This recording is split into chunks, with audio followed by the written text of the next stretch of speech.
I didn't realize how toxic my mom was until I moved out. Growing up, she controlled everything, what I wore, who I talked to, even what I ate. She used to say, "I'm not controlling, I just know what's best for you." I believed her.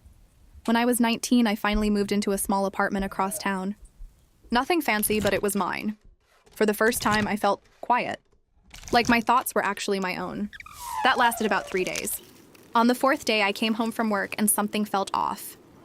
My shoes, which I always left by the door, were slightly turned. My bedroom door was open. I always kept it closed. I brushed it off. Told myself I was being paranoid. Until I checked my closet. My clothes were reorganized. Not messy, perfectly folded. Exactly how my mom used to do it. I felt sick.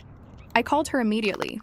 Tried to sound casual. "Hey, have you been to my apartment?" She laughed. "Why would I go there?" I told myself I was overthinking. Then it kept happening. Every couple of days, something small would change. My dishes would be washed when I knew I left them dirty. My bed would be made tighter than I ever do it. Once I came home and my trash was taken out. I started locking everything, double-checking windows, even set up my phone to record while I was gone. The next day, I watched the footage. At 1:17 p.m., my front door unlocked. Not forced, unlocked. And my mom walked in like she lived there. She didn't look around like she was sneaking in. She just went about cleaning, folding my clothes, rearranging my kitchen, smiling to herself the whole time.